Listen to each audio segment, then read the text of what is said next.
start? Glasses are fogging up. Good afternoon. Welcome to our October. Oh, okay.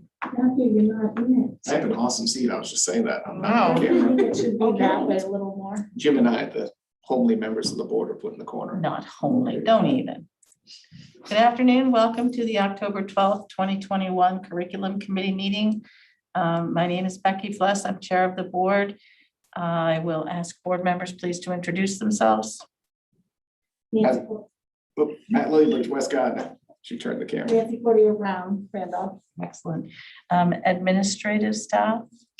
Angela Hardy, Director of Curriculum. And special guests.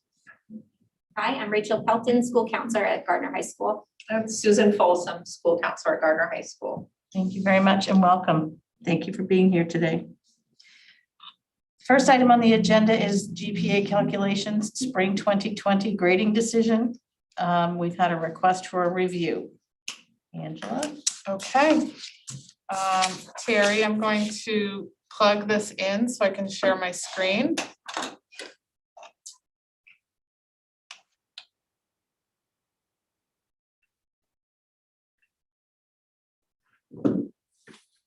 Do I need to do anything else?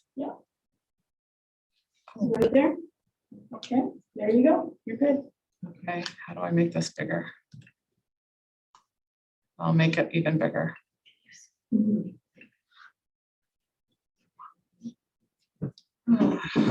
gonna be able to read that.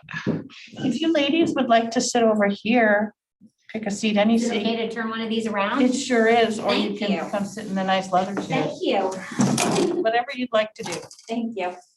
Terry, I think there's a little delay, but I'll start. I can't seem to scroll. Okay. Is it all right that I start? Let's try something a little different. Did you, can you just unplug and plug back in? Sure thing.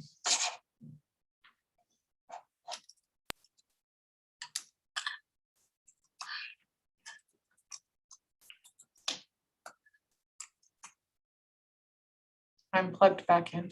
Okay. Okay, perfect. And I Look can at that. scroll. Okay. So in the last few weeks, we have had a number of emails that the board members have been copied on regarding our grading practices from spring of 2020. And concern raised by those families that their child has been harmed by not having their spring grades calculated into their cumulative GPA, therefore impacting their ability to secure scholarships, aid, and merit, and not recognizing effort that students put forth during such an unpredictable period of time.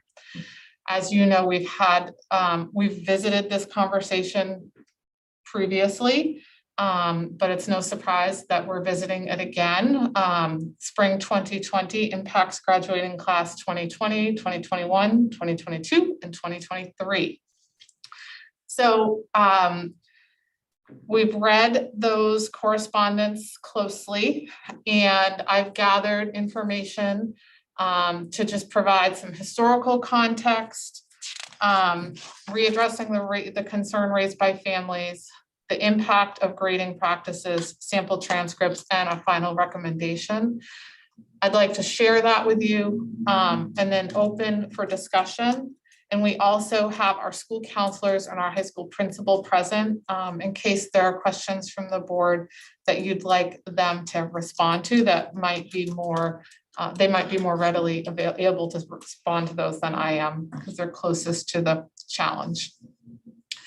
So on March 13th or thereabouts, The onset of the pandemic hit Maine, and most schools temporarily closed their doors and transitioned to remote learning. The State of Maine Department of Education recommended a do no harm policy regarding grading practices.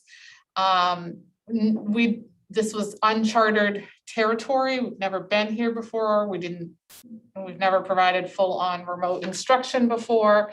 And we prioritize social and emotional learning, health and mental wellness, asked teachers to trim down their core instruction, and to be conscientious of the fact that assessment would be happening at home or from home. The administrative team, the curriculum committee, and the board discussed these changes in grading practices and in community service requirements due to the pandemic. The resulting decisions had us shifting from a 0 to 100 scale in the secondary grades, and does not meets, and so on in the elementary grades, to a pass incomplete across the district. The board allowed incompletes at the high school for a full year to be completed through credit recovery as a recommendation. And so on June 18th, 2021, that year was up. So students had multiple opportunities to kind of recover any lost learning in order to secure completion or credit of a course that they had enrolled in during spring 2020. Mr. Kempton provided emails about every other week to families and students, or routinely at least. And then there were monthly letters where they were also included. That information was also included to families. And then there was a request, the closer we got to graduation of 2020, to adjust our community service hours, because with the isolation and the work and school at home measures in place, providing opportunity for community service hours was very limited. And so the board reduced the required hours and then prorated them for future graduating classes, and that's in policy. There was communication regarding those community service and grading practices via building-based letters, board minutes, and live stream videos, and reflected in the high school student handbook. Graduation recognition changes were discussed in 2019 and again in 2020 and formalized for the June 2020 graduation. The levels of recognition included the Latin honor system and the valedictorian and salutatorian. The top 10 were then added back into the recognition by the board in May 2020. I added this because it's all connects to grades and when we had all these discussions. Clarification to the families was offered explaining the procedure for setting rankings and recognition, which is historical practice and is now codified in the student handbook. Partway through the second semester of senior year, grades are pulled and cumulative GPAs are established. That is historical practice and is now documented to clearly outline our practice.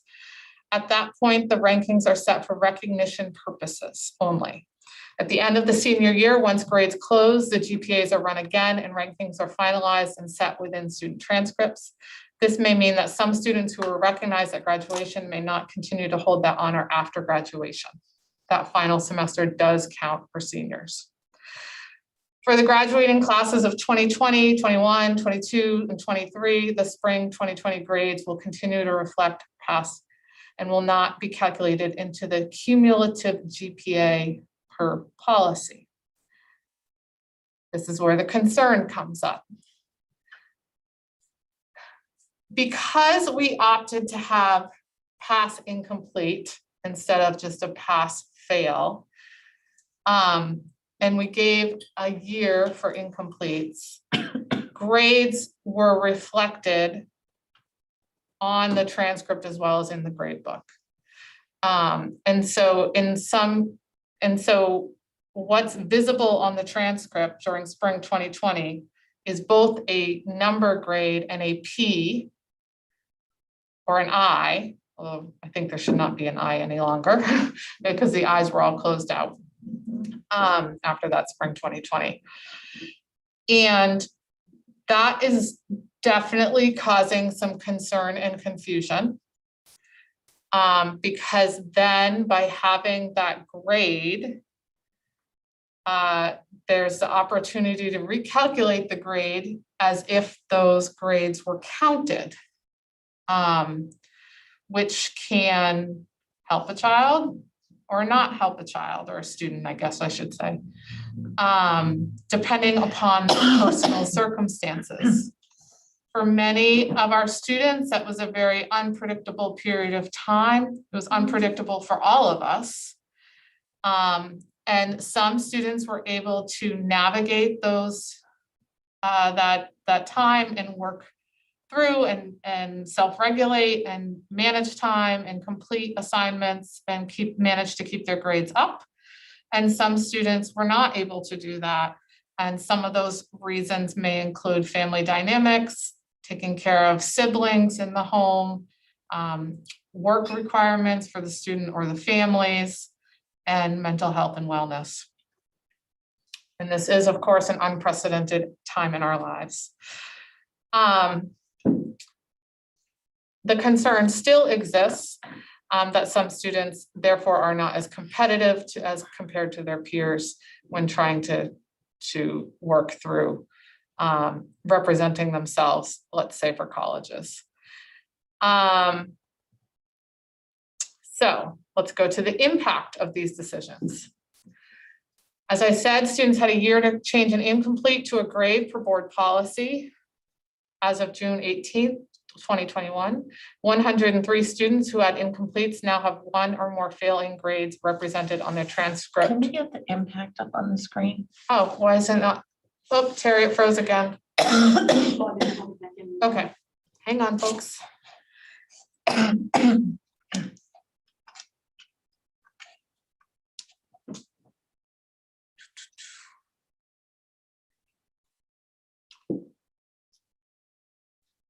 It's coming.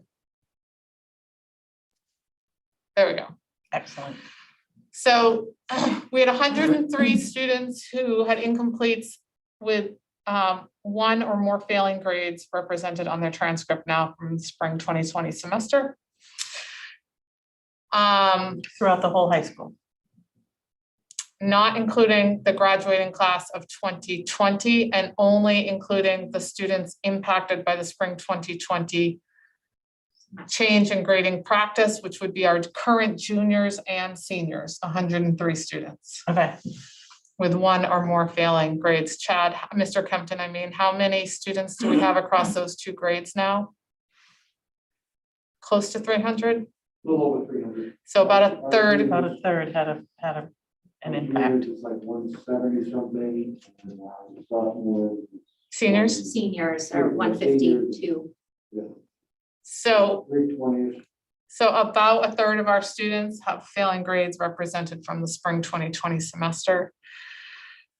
The result is 333 classes needed further remediation, or students needed to re-enroll in those classes, impacting enrollment for our freshman and sophomore level courses. That's our current reality, 333 failing classes.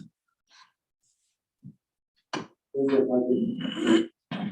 part of that is that with kids, if their grade was a 50 or better, or ended up being a 50 better, then they would be eligible for credit recovery. If their grade was below a 50, then they're not eligible for credit recovery, and they would have to take the course over again. So that's part of our credit recovery program. And some of the kids that had really low grades coming out of that semester chose to and worked at getting those grades up, and some got them up to passing, some got them up to above a 50 and are now eligible for credit recovery. And Susan and Rachel would have a better handle on this, and others chose to take the course over again. Simply that they missed too much of it and they felt like they needed to take the course over again, and some just chose to do that on their own. So Sometimes these courses build. Mhm. So by not taking the course over again, right, they're missing content that puts them even further behind for the next sequential course. and I'm sure, I mean, I had several conversations with kids in that situation. I'm sure Susan and Rachel had more than I did. in that what was the better outcome if they were to take the course over again, because in large part they missed it. So a lot of those conversations happened when we said, okay, you had a 10 in the class, so let's sign you back up for that semester again so that you come out understanding the material. Yes, which is our goal. Mhm. So Melissa Gregoire has been a huge help for us and Terry. We decided to go into the graduating class of 2021's grades. So those are historical grades. So rather than using students currently in our system. And we compared the results of their of a cumulative GPA if all 8 semesters were to be counted or calculated to the one where they graduated, which was 7 semesters were calculated. And one was just an indication of how they did. So someone who's reviewing their transcript can see whether they passed or not. And then, I mean, they could see the number grade, but it wasn't calculated. So with that in mind, 64 students would have had a decrease in their GPA. 67 students would have had an increase in their GPA. 3 students would have had no change. Can't get much more even split than that. Right.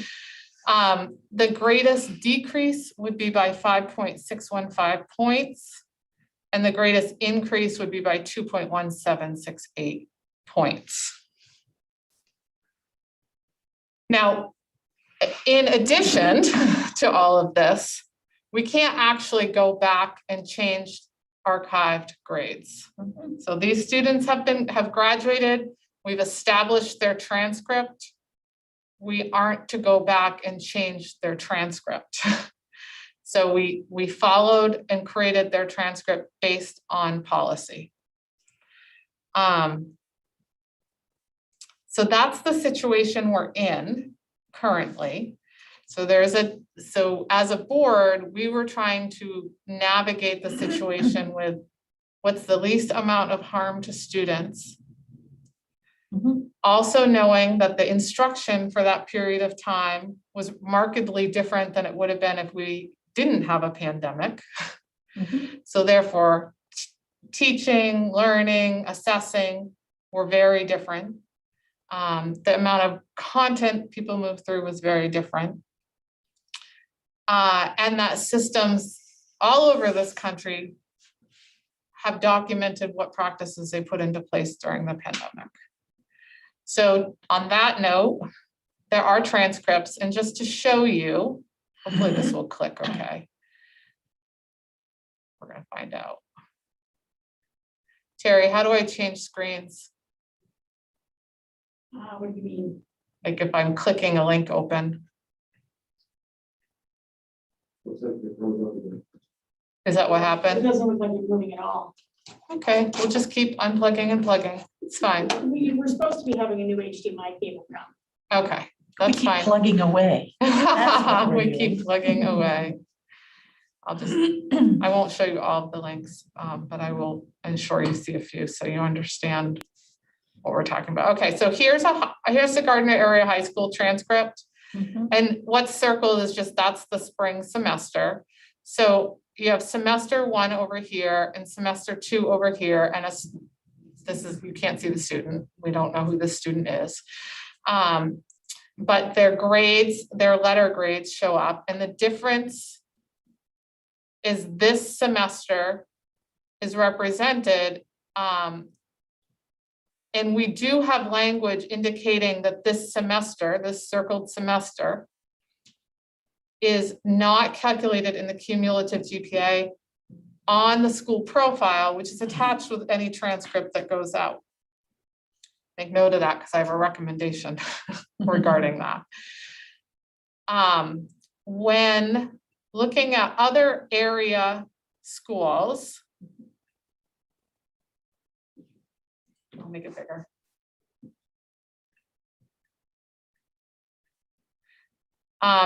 These are schools that we compare ourselves to when we're looking at student achievement data generally. So here's one. Again, student is not visible on this. You can see in that semester 2, they just maintain pass or fail. So this is not calculated into their cumulative GPA. It's just a visible recognition of how that student fared during that semester of the initial onset of the pandemic. Which is not, we did not follow this path exactly, but I'm just trying to illustrate also that different communities attended to this situation based on what they knew at the time. So in this one's set up really differently. There's not complete or pass. Those are the elements that work for that trimester, that semester, and there is a note at the top. So there's not complete or pass, and then Brunswick. I don't remember what we're gonna get until I see it. And so this note on the bottom also indicates the uniqueness of the term. And you can see here, this was also a pass semester. So no grades present, just a pass. So that is a little different, but what is interesting is they have that what we have on our school profile is located on their transcript. Okay. So if it's just a plain pass, there are no grades to calculate towards a cumulative GPA. That's not quite the path we took. So the recommendation that we've kind of pulled together that I'd like you to consider, and then ask as many questions as you want, are 3. One is to actually make sure that we have a very clearly articulated statement on the transcript, not only on the school profile, that illustrates what the grading practice was for that spring. I've checked in with Terry, who is our director of technology, to ensure that we can do this, and she assures me we can. And the statement is students spent March to June 2020 in remote learning due to COVID-19. Spring 2020 semester courses were assessed on a pass incomplete basis and were not included in the cumulative GPA calculation. So that makes it very clear. And ideally, we'd actually put it in that circled box that said that we marked COVID right under there, but either way, wherever we can fit it, it'll be clearly represented on the transcript for all future transcripts that had grades during that semester in high school. So that will be our current juniors and our current seniors, I believe.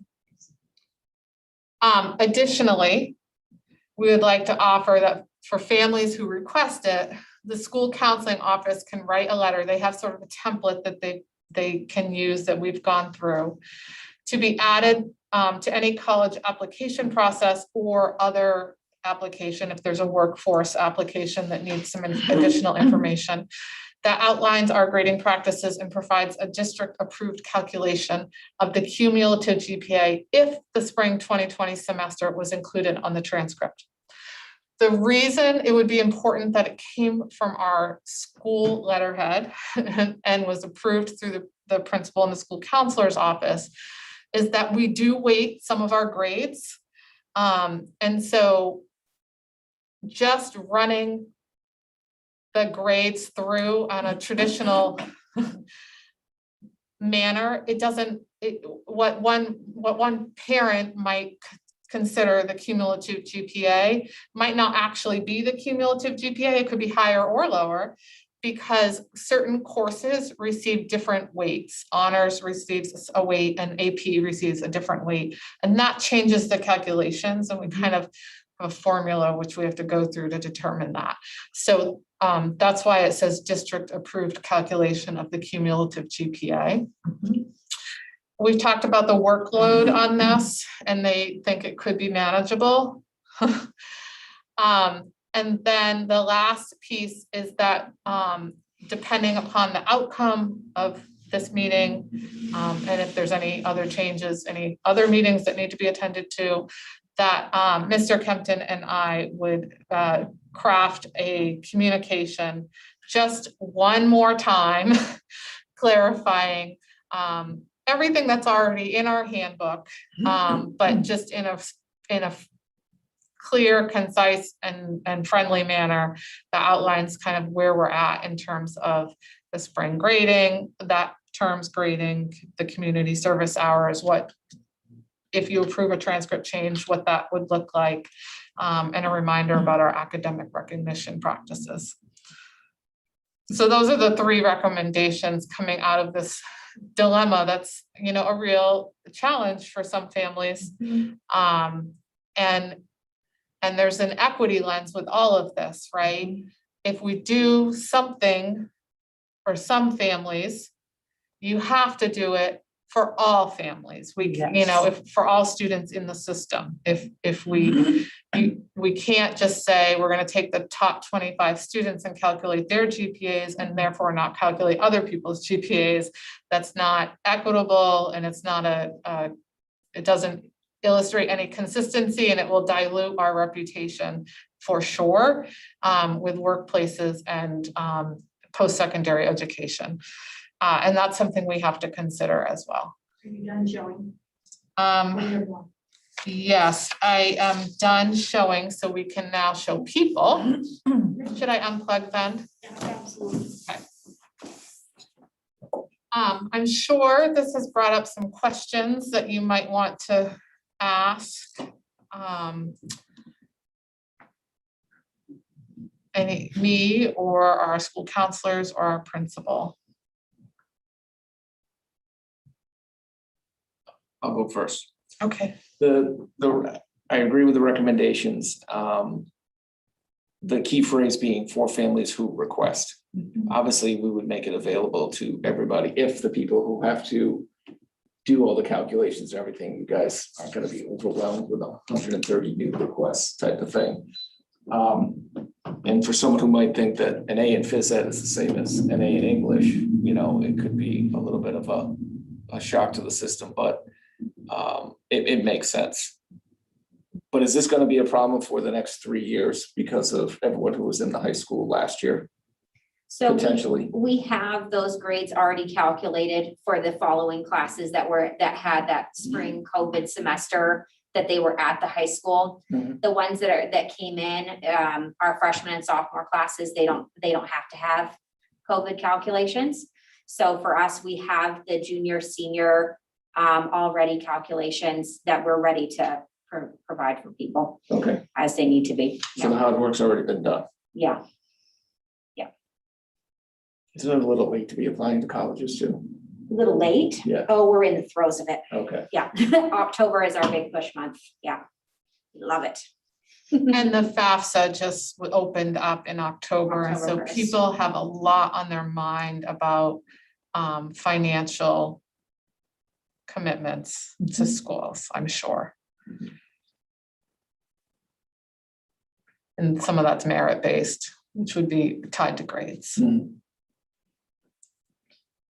I have so much going on in my head, but just trying to decide what I want to share and what I need to just keep to myself. Well, it did, the directive from the governor was that it would harm no one, correct? It was, right, it was at the beginning when we had no idea what we were about to embark upon. The idea was try to keep as much consistent as you can, be mindful of students' wellness with the priority of remaining connected well, and then prioritize the learning. So that spring 2020 semester looked unlike any other semester. And I'm sure Mr. Kempton's checked in with his department leads, and you know they probably have a reflection about that term as it compares to other terms as well. But that was our intent.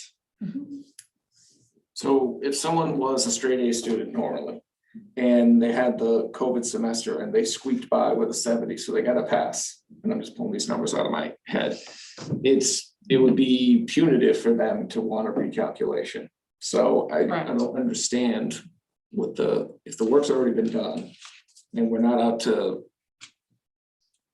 trying to think of a nice, out to hose anybody, any of the students, then, I mean, it seems like a kind of a no-lose type of situation. And I'm also wondering if anyone, if people have really, I'm not sure if you really can know for certain if somebody's been hurt because of that, based on merit. I mean, I put 4 kids through college and I could never guess what they were gonna get. I mean, and if it was a universal thing, it wasn't just special to not Clark Green, Gardner, The Gardner, yeah. you Right. know, then it was many schools across the state of Maine that were dealing with the same thing. So that raises something for me. I wonder if Rachel or Sue could speak to it regarding historical practice for calculating scholarship. Sometimes there was a historical, like kind of automatic merit-based scholarship, and what is current practice? Sure, so the University of Maine, where we send a whole bunch of kids, they, prior to COVID, they had a pretty clear-cut system where you have a certain GPA, you get a certain school, you hit a benchmark on your SAT, and you're eligible for a certain amount of money, which would decrease. It would, I think it started with 8,000, and then it went to 6,000 and 4,000 and 2,000 per year, and it was based on those factors. Now, due to COVID, last year's class and this coming year's class, they don't have any sort of a benchmark in terms of GPA, and they're saying that there's a line that says that it's based on GPA, the rigor of the courses, and last year's class, the class of 2021, they had until a certain date in May to appeal their merit-based aid. So that's what they did last year. That statement is not there for this year, the class of 2022, but the rest is, and they do not have a defined, breakdown anymore of who gets the merit aid. And I've sat with 3 students just today, and we were looking at different schools across the country. Similar policies are being adopted across the country, with SAT being optional for all students, or a lot of times not even being considered at all. And their merit system is being changed because of COVID as well. You know, they're seeing these changes, not just in Maine, but everywhere. And so if we're looking at broad spectrum, that's a policy that's being adopted across the country as well. And colleges use a 4-point grading scale, whereas ours is a weighted 100-point scale. So even if a school says that they have, that you would need a 4.0, which is the highest on the College Board scale, that out of 100 points is about a 93. And we have 50 plus kids who have a 93 average, I'd say 40 plus kids who have a 93 average. Would you agree? Yeah. Every year. We're not sure what that number is right now, but so even that is very big. I know the standards have changed regarding SATs, ACTs and stuff like that. When it comes to sessions, is that public and private, or more just of the public universities? Oh, no, and we're colleges? seeing that across the board. Okay. Yeah, no, I've looked up Columbia, Yale, Dartmouth, Colby, Bates, Bowdoin. Everybody has gone test optional. Maine schools are like wiping it out. Even Maine Maritime, UNE, St. Joe, some of the bigger private schools are taking that out as well. Specific programs, they still require it, but we've obviously communicated that to our kiddos. Like engineering as a program, is that what you mean? And like nursing, Oh, okay. for example, yeah. And a lot of our schools, they don't even give merit money, like Colby Bates and Bowdoin don't give merit, they're all need-based. So most of the top tier schools are need-based, they're not merit-based at all. I think everybody's just kind of trying to figure out what that adjustment looks like together. And it's taking high schools speaking out like this to figure out how, as a state, that we're gonna shift to award kids as much as they can get, you know? But I don't think that 0.33 of a GPA point, as we've seen anyway, it doesn't make a $2,000 difference or a $6,000 difference. And it just doesn't, you know, the appeals make a difference, the kids fighting for what they need in the family, and that's a universal procedure, not necessarily a GPA procedure. I think before COVID even happened, schools were beginning to make tests optional, and College Board has been, from my national experience, been in the process of rebranding itself for about 5 years because colleges have become so expensive and they need students. So I think the standard that we maybe grew up with has changed a little bit, and COVID has maybe made it more poignant and necessary at this point in time. My personal opinion. Question, just because the service academies, are they still SAT oriented or leaning away from that as well? Like the police academy. No, like West Point, Annapolis and stuff like that, the Air Force Academy. I haven't had anyone yet this year come to me and ask that question. I'm happy to do some research for you and get back to Angela if you'd like. Happy to do that. Sure. I mean, you need a congressional recommendation just to even start the process, so just Right. wondering. Yeah, I haven't gotten anybody this year. Have you? No, and I don't know whether last year the SATs sure weren't needed. I'm not sure about this year. We can do that though. Yeah. And if, just in case anyone was looking at the numbers up there for the biggest grade changes, one was negative, would have been negatively impacted by 5 points. One Just so person. you know, that was a student with a very high GPA who really had mental health issues. And then the lower one, the one who was positively affected, was a student who had a GPA in the 60s that went up to, you know, I don't know what it was, a 65 to a 67, something like that. So just because it's kind of hard when you look at those numbers, they should Sure. seem woo, but Right. that's, What are you those seeing two on were. average? I don't have the average, but I can tell you that I'm seeing between 0.1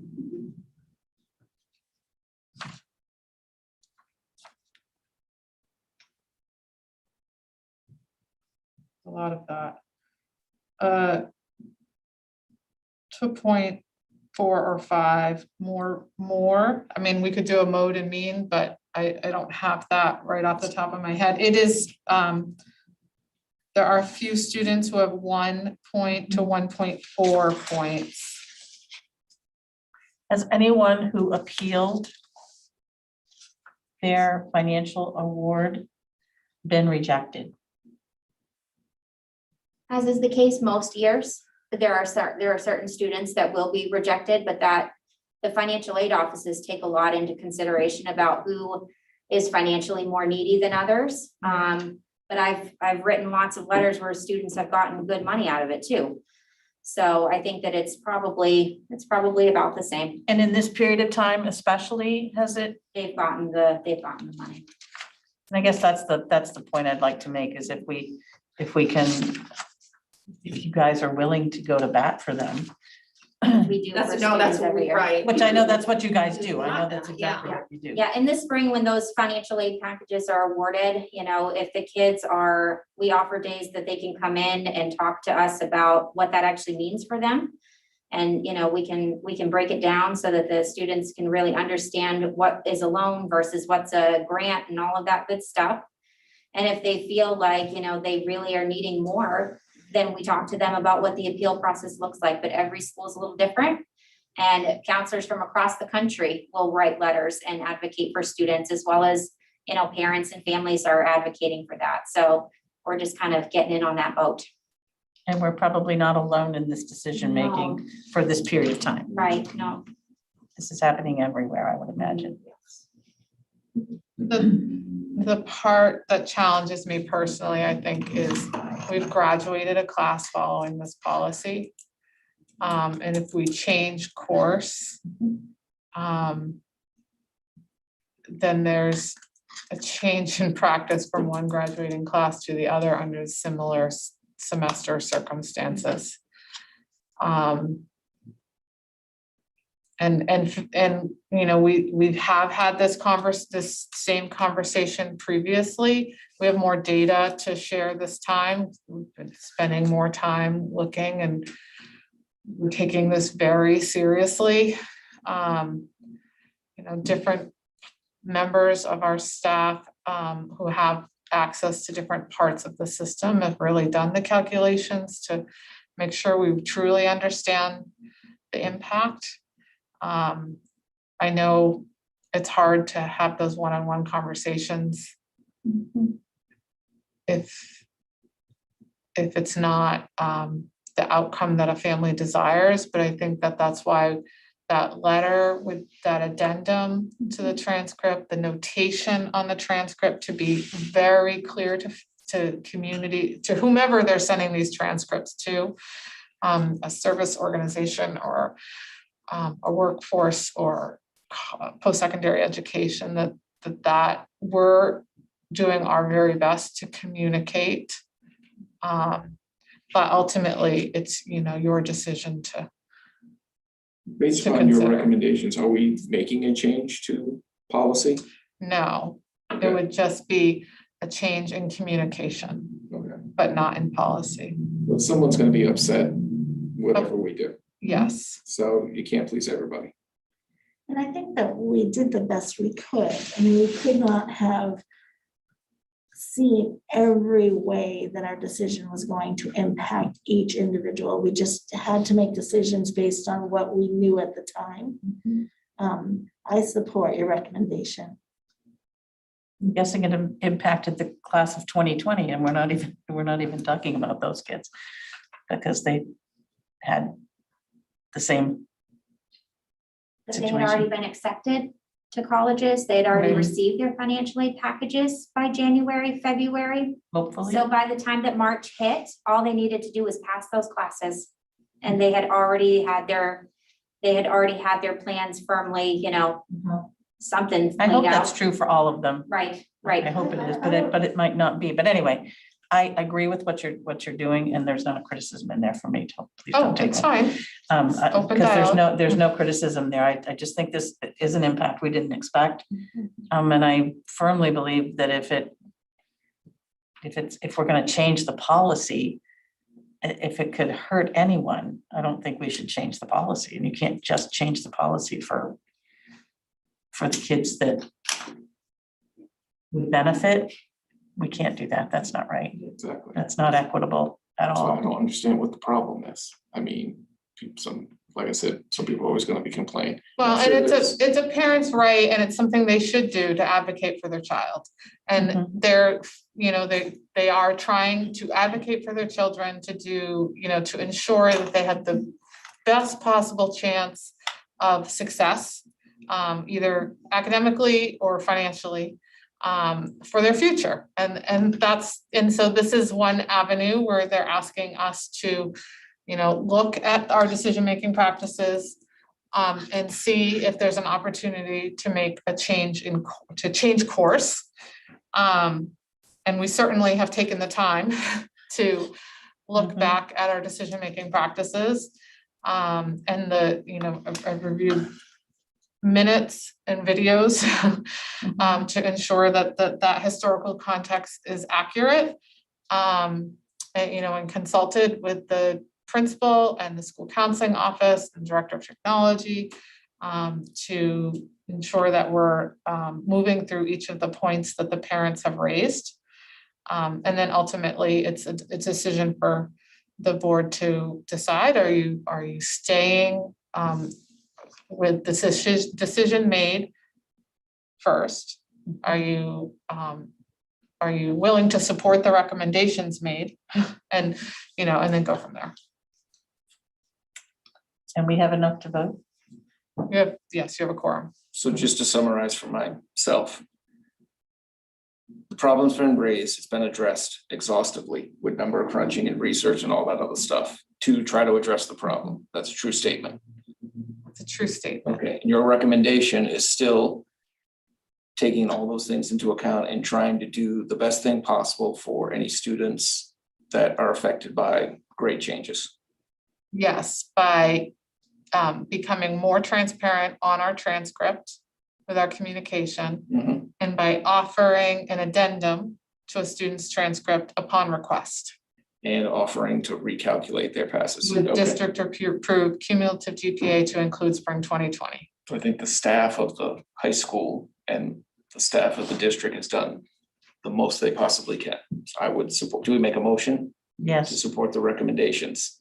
to support the recommendation and to not change the policy. Yes. Because that's another thing, is it takes a lot of, it takes 3 readings, which people don't understand. We don't just, the school board doesn't just come in and change policies. And I know you guys know that. Takes a but I'm quarter sort of a year. I'm saying it because people are watching a live stream, but a policy has to have some wording done. Then it goes to the board for a first read. Then a month later, it goes to the board for a second read. And then it becomes policy in the 3rd month. So yeah, it takes a quarter of the year to just change a policy. We ought not to do that. Well, not to mention the fact that I feel like we would be showing a lack of support to the 2020 graduates. Correct. Agreed. And that's, it's been a hard thing for everyone. I think it's a compassionate and empathetic thing to recognize that. And all the work that people are willing to do to help assist our students to be as successful as they can be. I think that's really, I don't think we could ask for anything better. I have no idea what other schools are doing, but I think our response is measured and appropriate. So So a there's motion, I'll second it. a second, To maintain the IKF policy, which is the graduation policy, Yeah. and approve the recommendations Yes, presented this afternoon. presented. and then those will be communicated for the public. Those will be communicated through the high school staff and the high school principal to the families upon request. Yes, and the 2 graduating classes impacted by this will be the graduating class of 2022 and 2023. So we'll have a family letter go out. It may take a little bit to craft that and get that out. So it won't happen tonight. No, but and you may have to address it many times because people sometimes don't True. And I don't- catch it. I think that until you are facing it yourself, you don't even realize what is going on. Mm-mm. That's fair. So Mr. Lillibridge has a motion. There's 3 of us, so do we first and second and then vote? Yeah. All those in favor? Motion carries. Can you guys hold your hands up again for the in favors, please? Thank you. Good. Yep. Okay, thank you, Ms. Folsom and Ms. Thank you. Pelton and Mr. Kempton. Thank you guys so much. I'm aware that it's 5:27, so I will still continue to move forward with the next agenda item, but I will just condense it. Because it was an update to begin with. Okay. So our program implementation progress for math, kindergarten to 8th grade. Oh, I did have one thing I'll want to share, just so you know when I get to ELA. For math, kindergarten to 8th grade. In kindergarten through 5th grade, we are in our 2nd year of implementing one of our 2 approved math programs, which would be iReady or Ready Classroom. And we are making progress on that. And there's been continued professional learning. Additionally, there is a 2nd approved program. This committee approved 2 programs for math. And the 2nd one is sort of, we discussed, was along a continuum of where we were over here and now we're moving here towards a balance of concepts, representations, and procedures, rather than strictly procedural math. And the San Francisco math program is like just a little bit further. It has a little bit more purposeful talk, game-based play, and manipulative use to get to those concepts, representations, and practices. And so we do have Kitson Randolph Consolidated School is fully implementing the San Francisco program. And then if anyone else wants to, they need to do it at the team level, which means the whole grade level in a building, rather than just individual teachers, so that that set of students can transition. We have a crosswalk between the two programs to enable success for students, so it's smooth if they're going from one program to another year over year. And that's all been taken care of. So we are really in just year 2 professional learning and implementation with that. In ELA, in the middle school, we are implementing Amplify, and it is a steep learning curve for us. The content is really rigorous. The materials are well vetted, and the instructional sequence allows for a lot of purposeful talk practice in writing, reading, vocabulary, and grammar, and it's very routine. Because it's a new program, we have changed the pacing intentionally in year 1. So we've gotten to the core part of the implementation, and then we've adjusted the day-to-day pacing to support teacher learning and student learning of some new practices. And we're finding that we're still learning a lot along the way. And then we are in the process of working on making sure all of our accommodations are being met by students, namely like note taking. It's happening, but we can probably put some systems in place to get better for students. It's hard when the teacher's learning just ahead of the student. So for note taking, that's a hard thing. It's not like we can pull stuff out from years in the past. So we are, there's a whole team of people working intensely around that. In the elementary levels, we have collaborative literacy that you approved. We've been ongoing and extensive training. And I would say for the most part, teachers are thrilled with the resources, and students are joyful with what they're experiencing, and enjoying the different types of instructional sequences. There's a lot of talk built in, like layering and learning and understanding a text, having text shared across reading and writing, or similar themes shared across reading and writing. So it's sequentially designed. But with anything, we're still learning. How do we check for understanding? How do we make sure we know what we're looking for? And one of the things that's a hallmark of both of our literacy programs is that they come with, and they were vetted by the curriculum committee, the internal district curriculum committee, and then discussed at this committee, is that they come with a whole host of text materials, so authentic literature. In the middle school, there's some hard copies and a lot virtual, like ebooks. And some of those are hard copies in the library for checkout too. In the elementary schools, every single classroom, for the first time ever, has a full library of texts for students at different levels. And they are 50% informational text and 50% fiction. And so it doesn't matter how long that teacher has taught, that text set for student self-selected reading is available to them. So sometimes historically, we'll have a brand new teacher just starting out, and they're running to yard sales and getting books over the summer and popping them on their bookshelves. And then you have a teacher of 25 years who has hundreds and hundreds of books in their classroom because they've had that and Scholastic and all. So it's not always the same experience, depending on who you have, even if both of them are really good teachers. So now we've sort of created that equitable allocation of resources, and they're really rich, beautiful texts. So I just want to share, because we've had conversations about books over the summer. I want to share just a quick illustration of how the text, what elements of the text are considered when the libraries are developed. I'll make it a little bigger.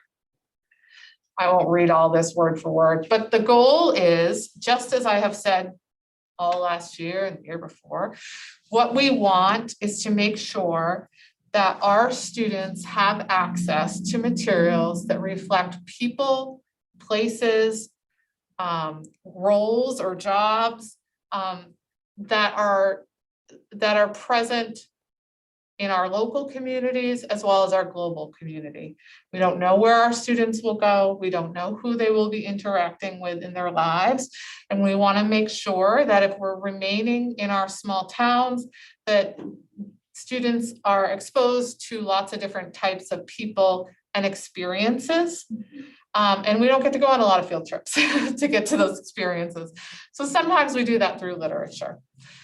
So one of the best things that we found is the 50% informational text and 50% fiction. So many of our students don't have access to really rich informational text. And so we're really excited about that feature. Additionally, these texts, it says 42% no predominant gender. That does not mean they're saying they're not male or not female. It just means it's probably like a book about an iguana. And so they're not going to identify male or female. 29% are predominantly female characters, 29% are predominantly male characters, so there's a balance there. There are 59% characters, predominant characters are white, and 41% are people of color. And that's important. In up to 2014, most texts had only 10% of texts had people of color. And yeah, our world has more than 10% people of color. So it is just a representation of different types of people. And then they do, because of our learning results and our expectation of types of text, there is a scale here that our characters have a level of self-determination. So they have some decision-making power, or they have to work through complex problems, or persevere. And that is for most, as you can see, from 0 to 3, it's in most of the text. And that our characters are realistic and multifaceted. It's not like the old Dick and Jane controlled reader texts, right? Where they have to follow the same storyline no matter which text you get. And so that's part of what they do to select texts for us in our classrooms. Additionally, what students got in their classrooms is age appropriate. So what first grade got is not the same thing that third grade got. That's not the same thing as fifth grade. So I also want to make that really clear. There's some developmental appropriateness, and there is alignment to what the type, the complexity of the text before them. So a first grader will have some text that second or third grade can access, but the content should be appropriate for a first grader. So if there's a student that's excelling in their reading, they still have access in their classroom to a text. Conversely, if there's a student that's challenged in his or her reading, they can access some really interesting storylines and still be able to do that in a self-selected way, right? These texts, so I'll stop sharing. I'll just unplug. So these texts here, I won't show them all, but I'll just, this is from a fifth grade set. It's just because what I had, so in my office at the time. Not trying to not represent kindergarten through fourth grade, but it was what I had access to. So as you can see, there's some varying sized chapter books. And our chapter books are also nonfiction, so that's nonfiction. Or this would be fiction, there's nothing written on it. And then these are just codes to help us know if they're more challenging or less challenging or on level. And so some examples are like The Boy Who Harnessed the Wind. So it is set in Africa. And And it's about problem solving, and this, that you might have heard this story, builds a windmill, right? And then this one is called Mockingbird. This is a young lady with Asperger's syndrome. And she has a close connection with her brother. And then she starts to learn about shades of gray as opposed to black and white. And so it just kind of moves through that understanding that sometimes we all see the world differently, and we learn and help each other no matter how challenging the world presents itself to us sometimes. So that's a young girl. Whereas this one, this is, there are a couple of units of study in our cycle of instruction based on the main learning results that have to do with immigration. Not necessarily contemporary immigration, but it does have to do with immigration. And so there are a few texts at certain grade levels where that's present. And this one is specifically about Japanese immigration and the relationship between two people in Southern California and in Arizona over time, based on historical fact, but this one is actually a fictional story and it's about friendship, but set in a historical context that a group of students might learn. Whereas Kate DiCamillo, she's an infamous author at this age in the upper, or actually K to 5 really. And this is about discovery and imagination and family. So and the main character is an elephant, actually, and so there are just different stories like that all the way through. There's a graphic novel, right? So that's another way of accessing text. And this one's called Camp. So kids can relate to realistic fiction and summertime. So what grade level is camp? So that's middle school? This is 5th grade. 5th grade. Yeah. So these are the upper levels. Yeah. I didn't have the lower levels. You said that, I'm sorry. Yeah, no, that's okay. And this one's actually a mystery. And it's about, they call it a coming of age story, just that developmental growth that children go through as they enter adolescence. And then there's things like how coding works. This is 5th grade. It's small, it's accessible, but it's like there's actually a fair number of books about coding in this set across grade levels. So this one we might find at another grade level as well. So there are some texts that cross over, or how a bone becomes a fossil, right? So this would be that non-gender text right here. That's why it's because it's 50% informational. Fossils. This chapter book is actually also nonfiction, right? Nope, it can't be. This one has to be fiction. I just popped it in the wrong spot. But it is growing up in Vietnam, and it's talking about a character as this water buffalo and adventure. And it's really the connection between a boy and his pet, but it's set in a different context than we're used to. So it's introducing students to another part of the globe, but it's connecting them to something that they might be familiar with, a pet. Just not a dog. Is Right, it a different kind of, it's one of those. a water buffalo. A So water buffalo. we might not have a water buffalo around here, but they could probably relate. And so Probably this not in our creates a backyard. sense of diversity of experience Right. and space, but has some similar threads that they can relate to in this region. Nice. Here's one about space scientists, and there's a female. There are males in this book as well, but trying to also ensure that there's female representation in sciences. Understanding the news. I actually read this, just so we know. Do you understand it better now? Well, I was curious about what they were saying, right? And so I was like, ooh, I should make sure.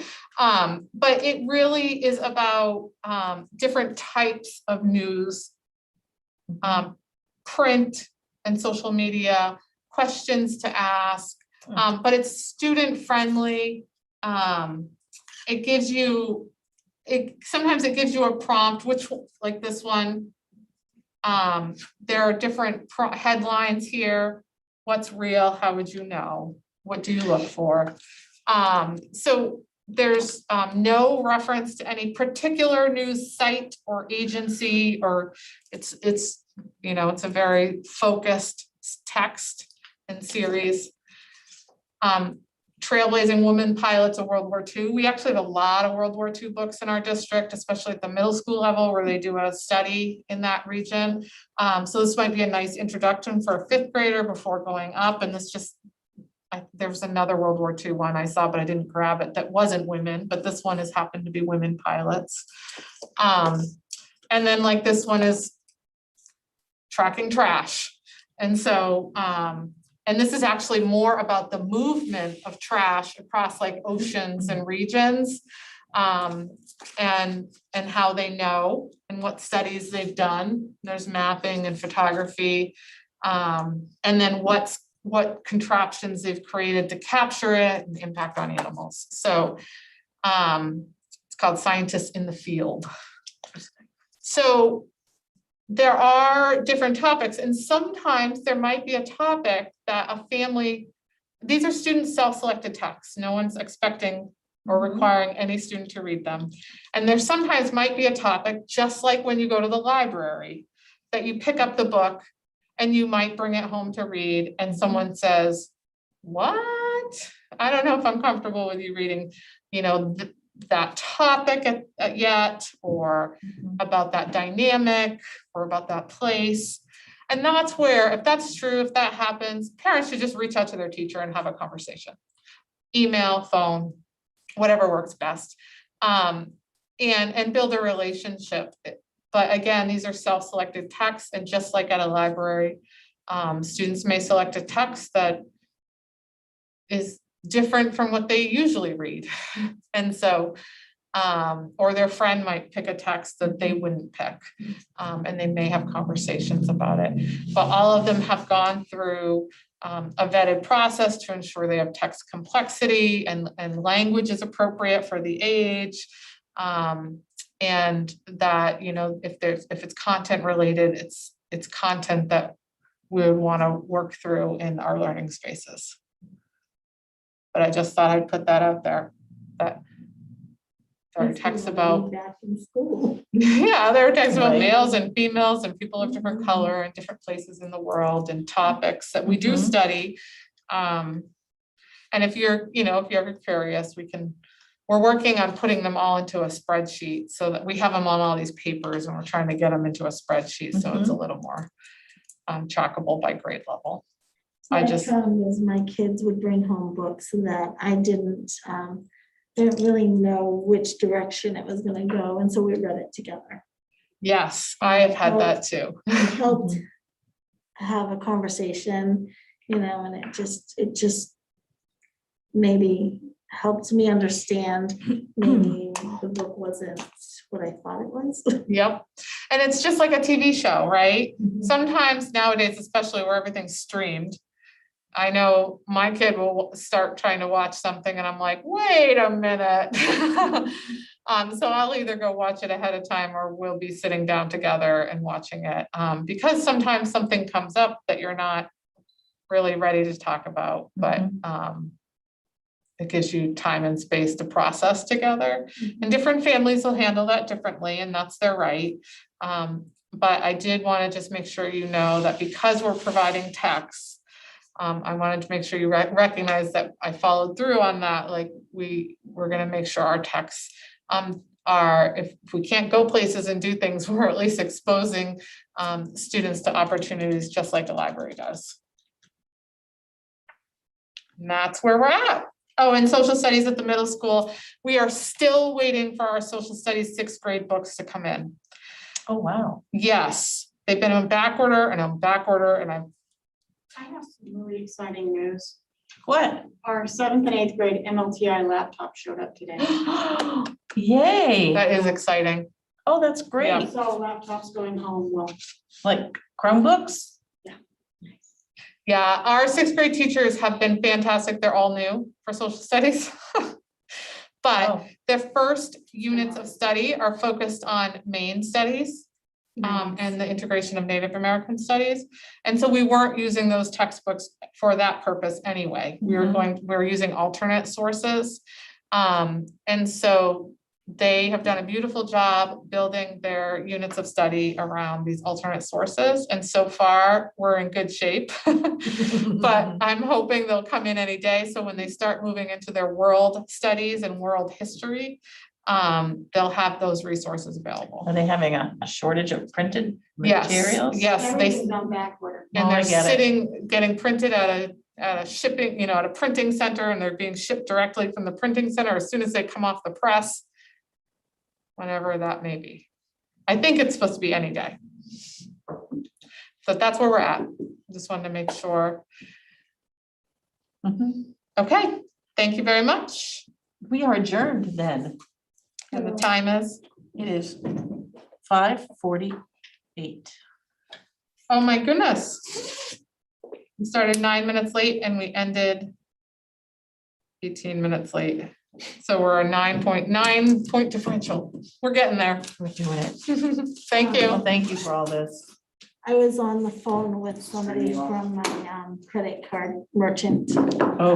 company, and it's from India. Uh-huh.